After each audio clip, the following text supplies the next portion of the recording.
വത്സലരെ, നിങ്ങൾക്കായി ഞാൻ നൽകുന്നു പുതിയൊരു നിയമം. സ്നേഹിപ്പിൻ സ്വയമെന്നതുപോൽ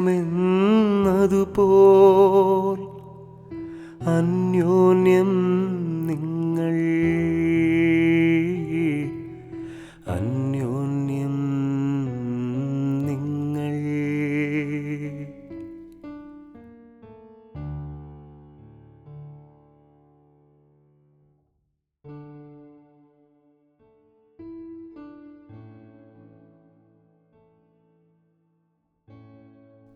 അന്ന് പെസഹ രാത്രിയായിരുന്നു. ഈശോ തൻ്റെ പ്രിയപ്പെട്ട 12 പേരുടെ തോളിൽ കൈയിട്ടുകൊണ്ട് അവർക്കായി അത്താഴം വിളമ്പിക്കൊടുത്തതിൻ്റെ സ്മരണ പേറുന്ന രാത്രി. ആ രാത്രിക്ക് ചരിത്രകാരന്മാർ നൽകിയിട്ടുള്ള പേര് അന്ത്യത്താഴത്തിൻ്റെ രാത്രി എന്നാണ്. പക്ഷേ അതേ ചരിത്രകാരന്മാർ വിസ്മരിച്ചു പോയൊരു കാര്യം, അത് പുതിയ ഉടമ്പടിയുടെ മേൽ സംഭവിച്ച ആദ്യത്തെ അത്താഴം കൂടിയാണ് എന്നതാണ്.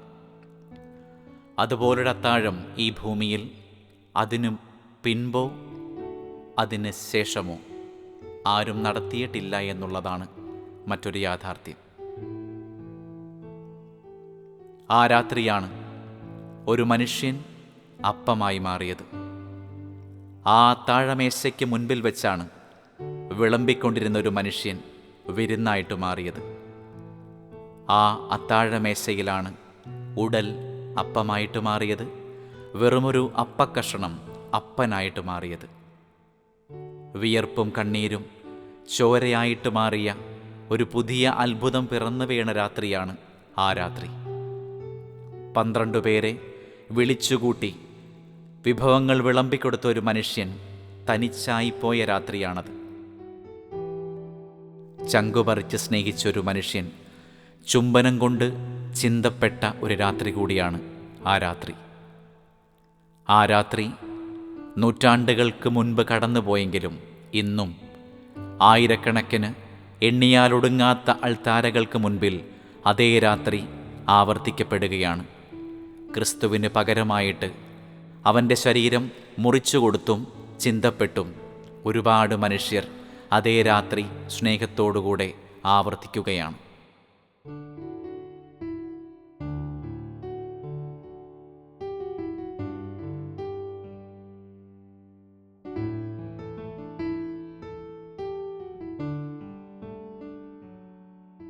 സ്നേഹമെന്ന വാക്കിനർത്ഥം ഭൂമിയിൽ ജീവിതം കൊണ്ടങ്ങു പൂർത്തിയാക്കുമ്പോൾ സ്നേഹം സഹനമാണെന്നു ഞാൻ അറിയുന്നു. സ്നേഹം മരണമാണെന്നു ഞാൻ കാണുന്നു. സ്നേഹം ബലിയായി തീരുന്നു, ചങ്കും ചോരയുമേകുന്നു. സ്നേഹം കുരിശിൽ പൂർണ്ണമാകുന്നു. സ്നേഹം കുർബാനയായി മാറുന്നു.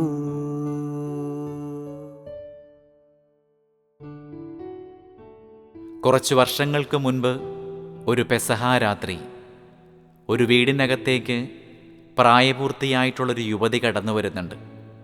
ആ വീടിനകത്തുള്ള തൻ്റെ അപ്പനോടും അമ്മയോടും അനിയത്തിയോടുമൊപ്പം ഈസ്റ്റർ ആഘോഷിക്കാനായിട്ടാണ് ആ പെസഹ രാത്രി അവൾ ആ വീട്ടിലേക്ക് വന്നു കയറുന്നത്. ഇനിയുള്ളതെല്ലാം അവധി ദിവസങ്ങളാണ്. പെസഹ രാത്രി വൈകുന്നേരം ദേവാലയത്തിലെ തിരുക്കർമ്മങ്ങൾക്ക് ശേഷം എല്ലാവരും അവരവരുടെ വീടുകളിലേക്ക് തിരികെ പോയി. ഇവളെ കാത്തുകൊണ്ട് ഇവളുടെ അപ്പനും അമ്മയും അനിയത്തിയും വീടിൻ്റെ ഉമ്മറത്ത് കാത്തിരിക്കുകയാണ്. വന്നു കയറിയ ആ പെൺകുട്ടിയെ നെഞ്ചോട് ചേർത്ത് വെച്ചുകൊണ്ട് അവർ രൂപക്കൂടിൻ്റെ മുൻപിലായി ഒരുക്കപ്പെട്ടിരിക്കുന്ന ആ ചെറിയ അത്താഴമേശക്കരികിലേക്ക് കൂടുന്നു. കുടുംബനാഥനായ അപ്പൻ പിതാവിനും പുത്രനും പരിശുദ്ധാത്മാവിനും സ്തുതി വെച്ചുകൊണ്ട് പെസഹ അപ്പത്തിൻ്റെ മേലെ കത്തിവയ്ക്കുകയാണ്. ആദ്യത്തെ കഷണം അമ്മയുടെ നാവിലേക്കും രണ്ടാമത്തെ കഷണം മൂത്ത മകളുടെ അരികിലേക്കും അടുത്ത കഷണം അനിയത്തി കൊച്ചിനും കൊടുത്തതിന് ശേഷം അവർ ആ പ്രാർത്ഥന പൂർത്തീകരിക്കുകയാണ്.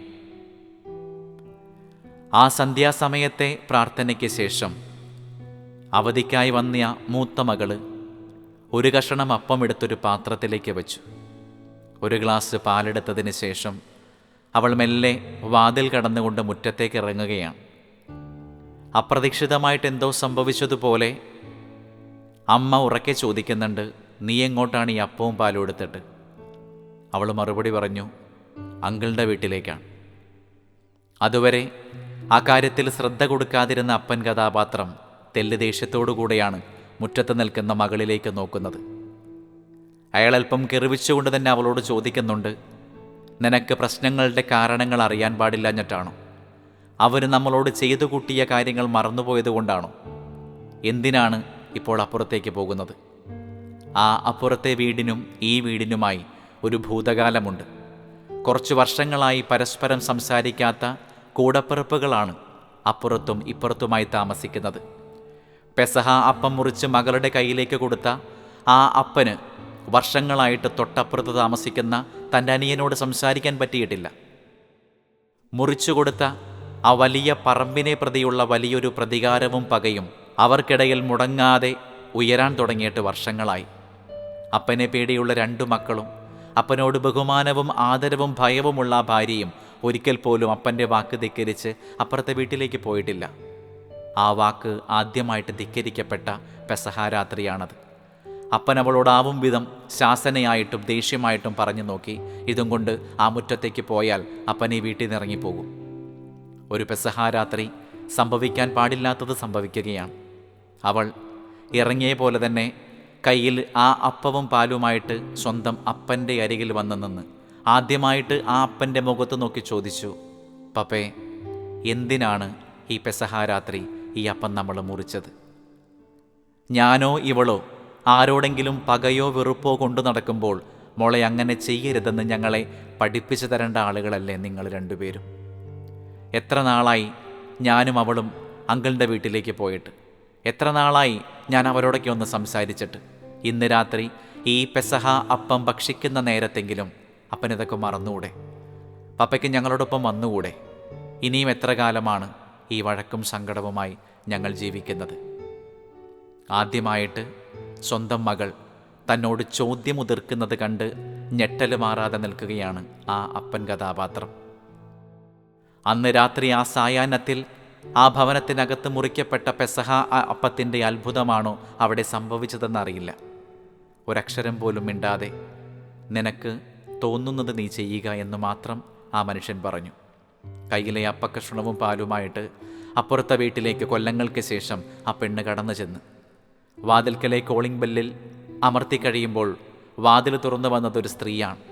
ഒരക്ഷരം പോലും മിണ്ടാതെ വന്നു കയറി നിൽക്കുന്ന ആ പെൺകുട്ടിയെ കെട്ടിപ്പിടിച്ചുകൊണ്ട് തെരുതെരാ ചുംബിക്കുകയാണ്. അവളെ അകത്തേക്ക് കൊണ്ടുപോയി കഴിയുമ്പോൾ അപ്പുറത്തെ വീട്ടിലും പെസഹ അപ്പം ഭക്ഷിച്ചു കൊണ്ടിരിക്കുന്ന ഒരു കുടുംബത്തെ കാണാം. ഒരക്ഷരം പോലും മിണ്ടാതെ ആ പെൺകുട്ടി തൻ്റെ കയ്യിലിരിക്കുന്ന അപ്പക്കഷണം ആ പാലിൽ മുക്കി കൊടുത്തുകൊണ്ട് ആ കുടുംബത്തിലെ എല്ലാ മനുഷ്യരെയും സ്നേഹിക്കുകയാണ്.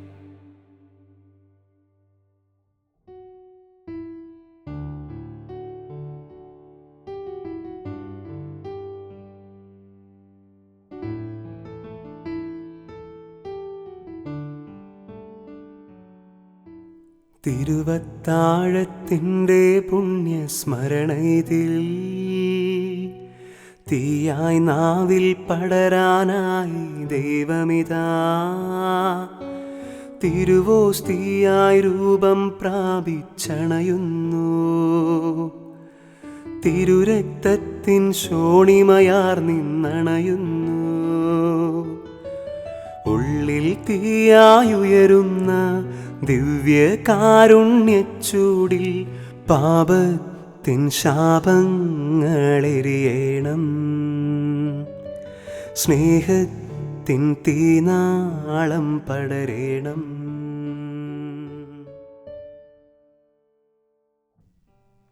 ഒരു പെസഹ രാത്രി 2 കുടുംബങ്ങൾക്കിടയിൽ ക്രിസ്തു കടന്നു പോവുകയാണ്. ഒരു പെസഹ രാത്രി 2 കുടുംബങ്ങൾക്കിടയിൽ ക്രിസ്തു കടന്നു പോവുകയാണ്. തൻ്റെ പീഡാനുഭവത്തെപ്പറ്റി പ്രവചനങ്ങൾ നടത്തിക്കൊണ്ടിരിക്കുന്ന ക്രിസ്തുവിനോട് സ്നേഹത്തിൽ ചാലിച്ച ചില വാക്കുകൾ പത്രോസ് പറയുന്നുണ്ട്.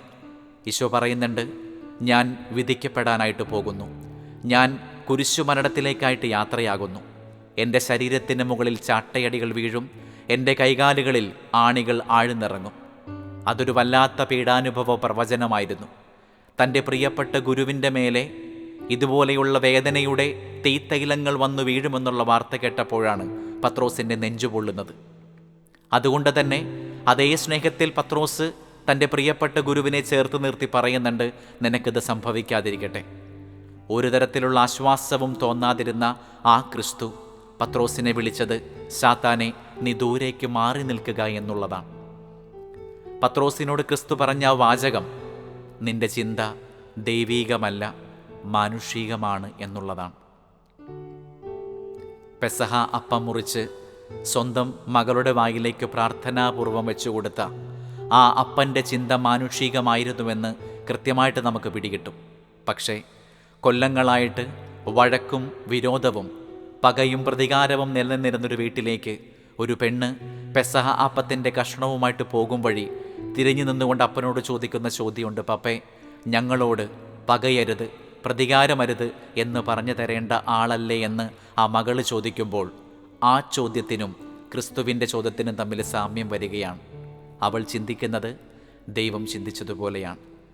വെറും പച്ച മനുഷ്യനെ പോലെ പ്രായം ചെന്ന ഒരപ്പൻ കഥാപാത്രം അവിടെ ശിരസ് കുമ്പിട്ട് നിൽക്കുമ്പോൾ അവൾക്കുമീതെ, അയാൾക്കുമീതെ വിജയത്തിൻ്റെ വെന്നിക്കൊടി പാറിച്ചുകൊണ്ട് ആ മകൾ ചോദിക്കുന്നു, പപ്പേ, ഈ പെസഹ അപ്പം നമ്മൾ മുറിച്ചതെന്തിനാണ്? നമ്മളും ഒരു പെസഹ രാത്രിയാണ്. നമ്മളും ഒരു പെസഹ രാത്രിയിലൂടെ കടന്നു പോവുകയാണ്. ആ വാക്കിൻ്റെ അർത്ഥം പോലും നമുക്കറിയാം, കടന്നു പോവുക എന്നതാണ്. നൂറ്റാണ്ടുകൾക്ക് മുൻപ് യൂത തെരുവുകളിൽ പാർത്തിരുന്ന മനുഷ്യരുടെ കുടുംബങ്ങൾക്ക് മുൻപിലൂടെ ഒരു ദൈവത്തിൻ്റെ ദൂതൻ കടന്നു പോയപ്പോൾ ആ കുടുംബാംഗങ്ങൾ മുഴുവൻ രക്ഷ പ്രാപിച്ചതിൻ്റെ സ്മരണയാണ് പെസഹ ആചരണം. പെസഹ രാത്രി ഓരോ വീടിൻ്റെയും കട്ടിളപ്പടിയിൽ തളം കെട്ടിക്കിടന്നത് കുഞ്ഞാടിൻ്റെ രക്തമായിരുന്നു. ആ രക്തം വീണ വീടുകളിലെ അകത്തളങ്ങളിൽ മുഴുവൻ ദൈവം വാഗ്ദാനം ചെയ്ത രക്ഷ പ്രവേശിക്കുകയാണ്. എവിടെയൊക്കെയാണോ സ്നേഹത്തിൻ്റെ ആ രക്തം പടർന്നു വീഴാതിരുന്നത്, ആ കുടുംബങ്ങളിൽ ആരൊക്കെയോ കൊല്ലപ്പെട്ടു, ആരൊക്കെയോ കരഞ്ഞിരുന്നു, ആരൊക്കെയോ ഒറ്റപ്പെട്ടിരുന്നു. കുഞ്ഞാടാകാൻ വിളിക്കപ്പെട്ടവരാണ് നാം ഓരോരുത്തരും. പെസഹ രാത്രി ഈശോ തൻ്റെ പ്രിയപ്പെട്ടവരുടെ കരങ്ങളിലേക്ക് അപ്പവും വീഞ്ഞും വിളമ്പിക്കൊടുക്കുമ്പോൾ ആ മനുഷ്യനറിയാം, പിറ്റേ ദിവസം അറുക്കപ്പെടാൻ പോകുന്ന കുഞ്ഞാടാണ് ഞാനെന്ന്. ക്രിസ്തു എന്നൊരു മനുഷ്യൻ തൻ്റെ 33-ാമത്തെ വയസ്സിൽ അതുപോലെ കടന്നു പോയില്ലായിരുന്നെങ്കിൽ ഈ പ്രപഞ്ചത്തിലേക്ക് രക്ഷ കടന്നു വരില്ലായിരുന്നു. ഒരു കുഞ്ഞാടുണ്ടായിരിക്കുക എന്നുള്ളതാണ് ഓരോ മനുഷ്യൻ്റെയും രക്ഷയുടെ നിദാനമായിട്ട് ഭവിക്കേണ്ടത്. നാം ഓരോരുത്തരും ആ കുഞ്ഞാടിനൊപ്പം പ്രദക്ഷിണം ചെയ്യുന്ന മറ്റു കുഞ്ഞാടുകളാണ്. പ്രിയപ്പെട്ട 12 പേരെ വിളിച്ചുകൂട്ടിക്കൊണ്ട് ക്രിസ്തുവെന്ന് പറഞ്ഞ ചെറുപ്പക്കാരൻ ആദ്യം ചെയ്ത കാര്യം അവരുടെ മുൻപിൽ കുമ്പിട്ടിരുന്നു എന്നുള്ളതാണ്. ഇതുവരെയും ചരിത്രത്തിൽ ഒരു ഗുരു ചെയ്യാത്തൊരു കാര്യമാണ് അയാൾ ചെയ്യാൻ പോകുന്നത്. തൻ്റെ പ്രിയപ്പെട്ട കൂട്ടുകാരുടെ പാദത്തിൻ്റെ ചാരെ ഇരുന്നു കൊണ്ട് അയാൾ അവരുടെ കാലുകൾ കഴുകുകയാണ്. പൊടിയും പടലങ്ങളും പടർന്നു പിടിച്ച പാദങ്ങളെടുത്ത് തൻ്റെ ചുണ്ടോട് ചേർക്കുമ്പോൾ പൊള്ളിയത് ക്രിസ്തുവിൻ്റെ അധരമല്ല, ആ 12 പേരുടെ ചങ്കായിരുന്നു. കാരണം ഇതുവരെ ആരും തൊട്ടുനോക്കാനായിട്ട് മടിച്ചിരുന്ന പാദങ്ങൾക്ക് മേലെ തങ്ങളുടെ ദൈവപുത്രൻ്റെ ചുടുചുംബനമാണ് വന്നു വീണുകൊണ്ടിരിക്കുന്നത്. പാപം നിറഞ്ഞ ഹൃദയവുമായിട്ട് ജീവിക്കുന്ന, മാലിന്യം പേറുന്ന ഹൃദയവുമായിട്ട് ജീവിക്കുന്ന മനുഷ്യരുടെ നെഞ്ച് പൊള്ളാതിരിക്കൽ എങ്ങനെയാണ്? ഓരോ പെസഹ രാത്രിയും നമ്മെ ഓർമ്മിപ്പിക്കേണ്ടത് പ്രിയപ്പെട്ട ചില മനുഷ്യരുടെയെങ്കിലും മുൻപിൽ എളിമയോടുകൂടെ താഴ്ന്നിരിക്കുക എന്നുള്ളതല്ലേ? നമ്മളെ വേദനിപ്പിച്ചവർ, വേണ്ടെന്ന് വെച്ചവർ, ചിലപ്പോൾ ചതിച്ചവർ, പറ്റിച്ചവർ, അവരെല്ലാവരും ഇന്നും നമ്മുടെ വീടിനകത്തും പുറത്തുമായിട്ടൊക്കെ ജീവിക്കുമ്പോൾ ഒരുപക്ഷെ പകയോടും പ്രതികാരത്തോടും കൂടെ ഈ വർഷവും നമുക്ക് ആ അപ്പക്കഷ്ണത്തിൻ്റെ മേലെ കത്തിവയ്ക്കാനായിട്ട് പറ്റും. പക്ഷേ അപ്പനെ തിരുത്തി കൊടുത്തൊരു മകള് നമുക്ക് മുൻപിൽ നിന്ന് ചോദ്യം ആവർത്തിക്കുന്നുണ്ട്, പിന്നെന്തിനാണ് ഈ അപ്പക്കഷ്ണം നമ്മൾ മുറിക്കുന്നത്? പിന്നെ എന്തിൻ്റെ പേരിലാണ് ഈ സായാഹ്നത്തിൽ, ഈ തിരുക്കർമ്മത്തിൽ നമ്മൾ പങ്കെടുക്കുന്നത്? നൈർമല്യം നിറഞ്ഞ ഹൃദയം പേറിയിരുന്ന ഒരു പെൺകുട്ടി ആ കുടുംബത്തിലൂടെ കടന്നുപോയതുകൊണ്ട് മാത്രമാണ് ആ കുടുംബം രക്ഷ പ്രാപിച്ചത്. നൈർമല്യം നിറഞ്ഞ ഹൃദയം പേറിയൊരു പെൺകുട്ടി തൻ്റെ ഭൂതകാലത്തിൽ കണ്ടിരുന്നതും കേട്ടിരുന്നതുമായ സർവ്വകഥകളും മറക്കാനായിട്ട് തീരുമാനിച്ചത് കൊണ്ടാണ് എളിമയോടുകൂടെ ക്രിസ്തു ശിഷ്യന്മാരുടെ മുൻപിൽ കുമ്പിട്ടത് കണക്ക് തൊട്ടപ്പുറത്തെ വീട്ടിലേക്ക് മുറിക്കപ്പെട്ട അപ്പക്കഷണവുമായിട്ട് ചെന്നു കഴിഞ്ഞപ്പോൾ ആ കുടുംബത്തിലെ മനുഷ്യരും രക്ഷയുടെ ആനന്ദത്തിലേക്ക് നടന്നു വന്നത്. ഒരു കുഞ്ഞാടുണ്ടായിരിക്കുക എന്നുള്ളതാണ് ഓരോ വീടും രക്ഷ പ്രാപിക്കാനായിട്ട് കാരണമാകുന്നത്. പീഡാനുഭവങ്ങളെപ്പറ്റി ഒന്നല്ല രണ്ടല്ല 3 പ്രാവശ്യം പ്രവചനം നടത്തിയ മനുഷ്യനാണ് ആ രാത്രി അവിടെ അത്താഴമേശയുടെ നടുവിലിരിക്കുന്നത്. പിറ്റേന്ന് സംഭവിക്കാൻ സാധ്യതയുള്ള സർവ്വവേദനകളെയും പറ്റിയും കൃത്യമായിട്ട് ധാരണയുള്ളൊരു മനുഷ്യനാണ് അവർക്കരികിലിരുന്നു കൊണ്ട് ഇപ്പോൾ വിഭജനം നടത്താൻ പോകുന്നത്. അപ്പക്കഷണം കയ്യിലെടുത്തുകൊണ്ട് വിശുദ്ധ കുർബാനയുടെ ആദ്യകാലത്തിൻ്റെ അനുഭവം അവർക്ക് പങ്കുവച്ചു കൊടുക്കുന്ന ആ മനുഷ്യനറിയാം, ഈ അപ്പക്കഷണം കഴിച്ചതിന് ശേഷം അത് ആമാശയത്തിലേക്ക് ഇറങ്ങുന്നതിന് മുൻപ് തന്നെ അത് കഴിച്ചവരിലൊരാൾ തന്നെ തള്ളിപ്പറയുമെന്ന്. വീഞ്ഞ് നിറഞ്ഞിരിക്കുന്ന ആ ചഷകം കയ്യിലെടുത്തുകൊണ്ട് തൻ്റെ പ്രിയപ്പെട്ടവരുടെ കൈകളിലേക്ക് നിങ്ങളിത് പാനം ചെയ്യുവിനെന്ന് പറഞ്ഞുകൊണ്ട് അയാൾ കൊടുക്കുമ്പോൾ അയാൾക്ക് കൃത്യമായിട്ടറിയാം, ആ വീഞ്ഞ് പടർന്നു പിടിക്കുന്ന അവരുടെ അധരത്തിൽ ആ വീഞ്ഞിൻ്റെ നനവുണങ്ങുന്നതിന് മുൻപായിട്ട് തന്നെ അവരിലൊരാൾ അശുദ്ധമായ ചുംബനം കൊടുത്തുകൊണ്ട് എൻ്റെ കവിളിനെ പൊള്ളിക്കുമെന്നും ജീവിതത്തെ ഇല്ലാതാക്കുമെന്നും തള്ളിപ്പറയുമെന്നും ഒറ്റിക്കൊടുക്കപ്പെടുമെന്നും ഉറപ്പുണ്ടായിട്ടും തൻ്റെ സ്നേഹം വിഭജിച്ച് കൊടുക്കുന്നതിൽ നിന്നും ക്രിസ്തു പിന്മാറിയില്ല എന്നതാണ് ചരിത്രത്തിൽ ആലേഖനം ചെയ്യപ്പെട്ട മനോഹരമായ സത്യം. ഒറ്റിക്കൊടുക്കപ്പെടുമെന്നും തള്ളിപ്പറയപ്പെടുമെന്നും ഉറപ്പുള്ള മനുഷ്യൻ സ്നേഹത്തിൽ നിന്നും ഒരു വിട പോലും ഒരണുപോലും പുറകിലേക്ക് മാറുന്നില്ല. ഈശോയെ, പെസഹാരാത്രി നീ പഠിപ്പിച്ച പാഠങ്ങൾ വിസ്മരിക്കാതിരിക്കാനായിട്ട് ഞങ്ങൾക്കൊപ്പം ഓർമ്മയുടെ കാവലാളായി നീ ഉണ്ടായിരിക്കണമേ എന്നാണ് ഞങ്ങൾ പ്രാർത്ഥിക്കുന്നത്.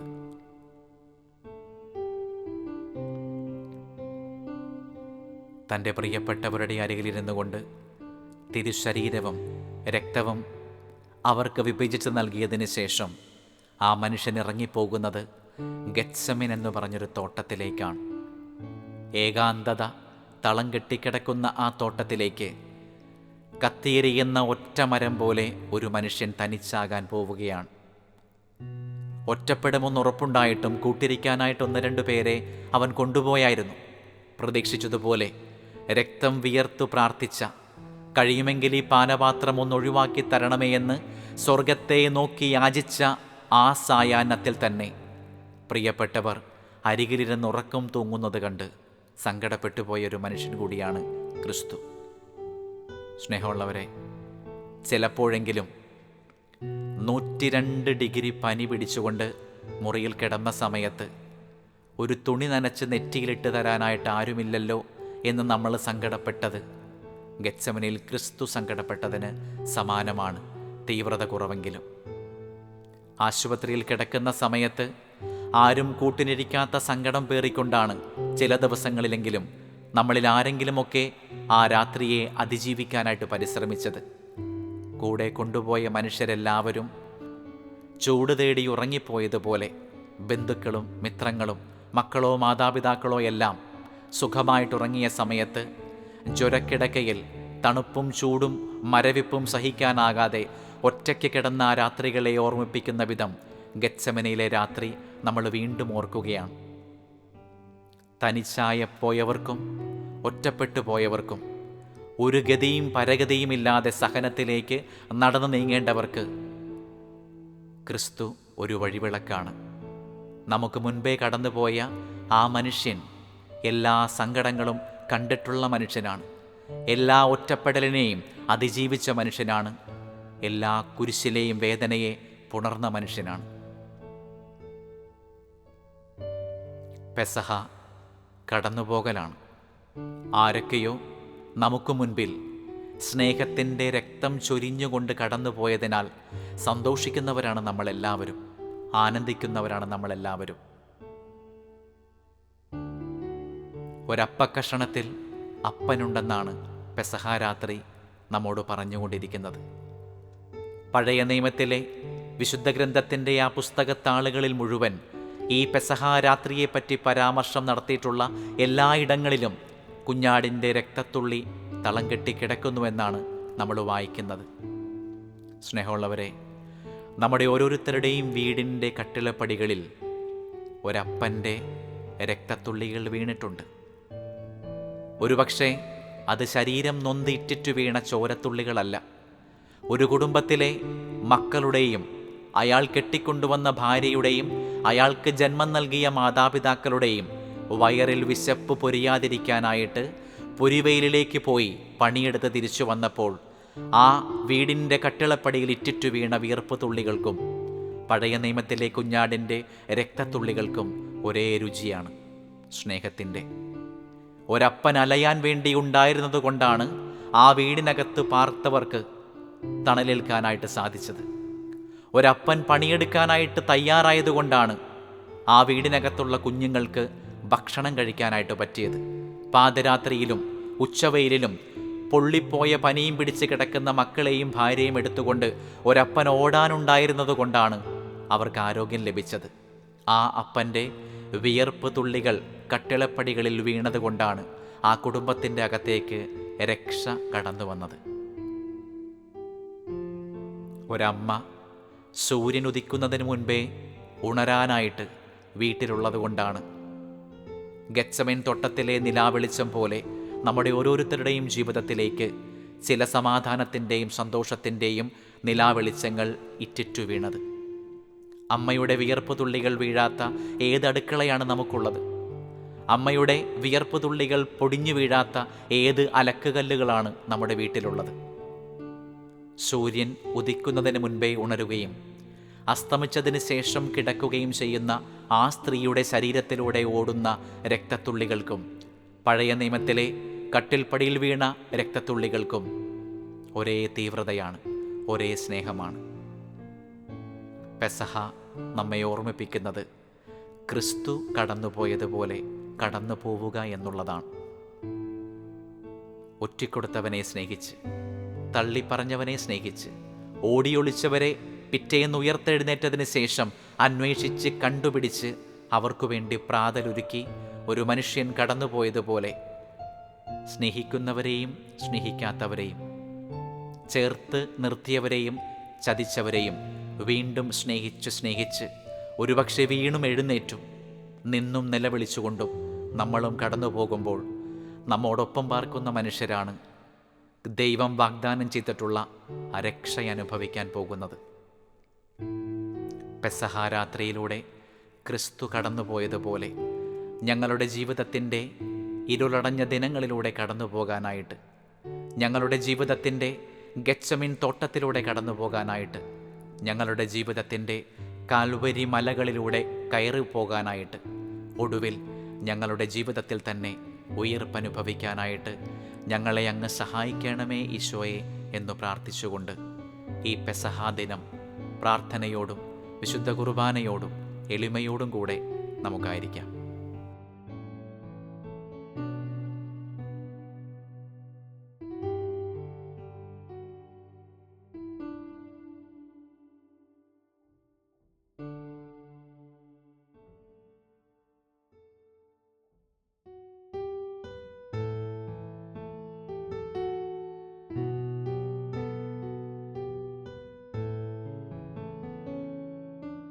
വത്സലരെ, നിങ്ങൾക്കായി ഞാൻ നൽകുന്നു പുതിയൊരു നിയമം.